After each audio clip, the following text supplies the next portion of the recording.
मित्रों, श्री रामचरितमानस लिखते हुए गोस्वामी तुलसीदास ने जिस तरह से चरित्रों का वर्णन किया है वह अतुलनीय है।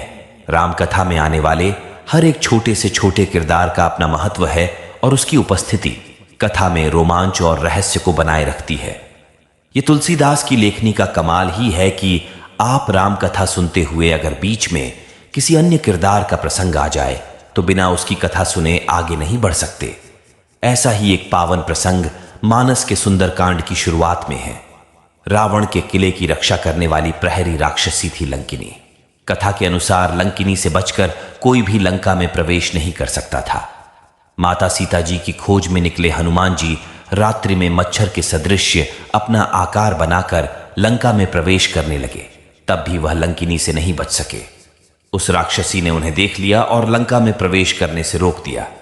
तुलसीदास लिखते हैं कि मसक समान रूप कपिधरी, लंका ही चले सुमिरी नरहरी, नाम लंकिनी एक निसिचरी, सो कह चले सी मोही निंदरी, जाने ही नहीं मर्मु सठ मोरा, मोर आहार जहां लगी चोरा। भावार्थ, हनुमान जी मच्छर के समान छोटा सा रूप धारण कर भगवान श्री रामचंद्र जी का स्मरण करके लंका में प्रवेश करने लगे। लंका के द्वार पर लंकिनी नाम की एक राक्षसी रहती थी जिसने उन्हें रोक दिया।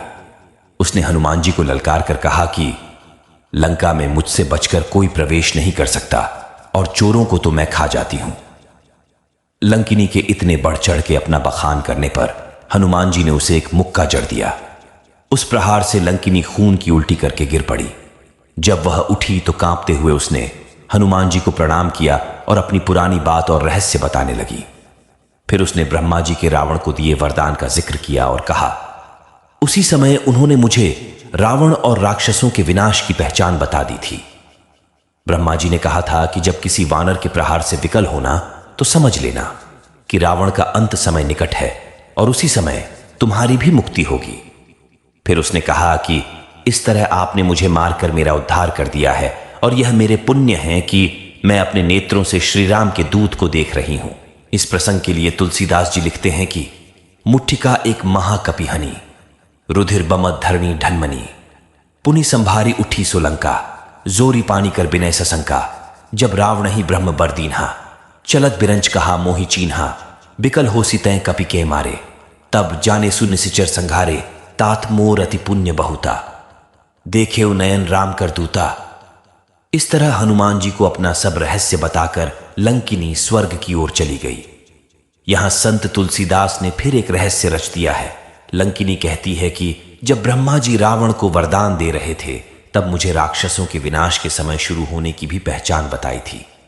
सवाल उठता है कि रावण को वरदान देते समय ब्रह्मा जी ने लंकिनी को ही ऐसा रहस्य क्यों बताया था? इसका जवाब एक पौराणिक कथा और किंवदंती से मिलता है। पौराणिक कथा के अनुसार लंका पहले भगवान शिव के नगर के तौर पर बनाई गई थी, इसीलिए उसकी सुरक्षा के लिए 64 योगिनियों में से ही एक शक्ति के अंश को स्थापित किया था। यह योगिनी शक्ति ही लंका की रक्षिका थी और प्रहरी के तौर पर लंका के मुख्य द्वार में समाहित थी। जब रावण ने लंका को कुबेर से छीन लिया तो व्याकुल योगिनी शक्ति ने ब्रह्मा जी से पूछा कि क्या मुझे अब भी लंका की सुरक्षा करनी होगी? तब ब्रह्मा जी ने कहा कि अब केवल कुछ ही समय के लिए तुम्हें लंका की प्रहरी बनकर रहना पड़ेगा। तुम्हें इस कार्य से मुक्ति का आदेश खुद रुद्र ही देंगे। तब योगिनी शक्ति ने ब्रह्मदेव से उनकी पहचान पूछी तो ब्रह्मा जी ने पूरा भविष्य न बताते हुए यही बात कह दी कि जब तुम किसी वानर के प्रहार से विचलित हो जाना तो समझ लेना कि अब राक्षसों का अंत निकट है और तब तुम भी लंका की प्रहरी सेवा से मुक्त हो जाओगी। चूंकि हनुमान जी ही रुद्रावतार हैं, इसीलिए उनका प्रहार लंकिनी के उद्धार का कारण बना। दूसरे कथा के अनुसार पूर्व जन्म में अप्सरा थी लंकिनी। कहते हैं कि रावण की तपस्या देखकर देवराज इंद्र को बहुत समस्या होने लगी। जब ब्रह्मा जी प्रकट हुए और रावण को वरदान देने लगे तो देवराज इंद्र ने अपनी एक वाचाल अप्सरा को चुगली के लिए भेजा कि वह चुपके से सुनकर आए कि ब्रह्मा जी रावण को क्या वरदान दे रहे हैं। इंद्र के कहने पर अप्सरा गई और कान लगाकर चुपके से बात सुनने लगी। ब्रह्मा जी से रावण ने हिरण्यकश्यप जैसा वरदान मांगा, लेकिन ब्रह्मदेव ने मना कर दिया। फिर उसने अमरता मांगी, ब्रह्मदेव ने यह भी मना कर दिया। तब रावण ने देव, दानव, यक्ष, गंधर्व, नाग, सर्प, पशु, पक्षी आदि सभी से न मरने का वरदान मांगा और अहंकार वश कहने लगा कि नरों और वानरों को तो मैं छुटकी से मसल दूंगा। रावण के इस वरदान पर ब्रह्मा जी ने उसे तथास्तु कह दिया। इसी दौरान उन्होंने अप्सरा को कान लगाकर यह सब सुनते हुए देख लिया। तब उन्होंने उसे भी क्रोध में भरकर श्राप दिया कि दूसरों की बातें सुनने का तुझे बड़ा शौक है ना, तो जा बड़े कानों वाली राक्षसी हो जा, अब से तुझे हर आहट सुनाई दे जाएगी। अप्सरा बहुत दुखी हुई और क्षमा मांगने लगी। तब ब्रह्मा जी ने उसकी करुण पुकार सुनकर कहा, दुख न करो, तुम देवताओं के बहुत काम आने वाली हो।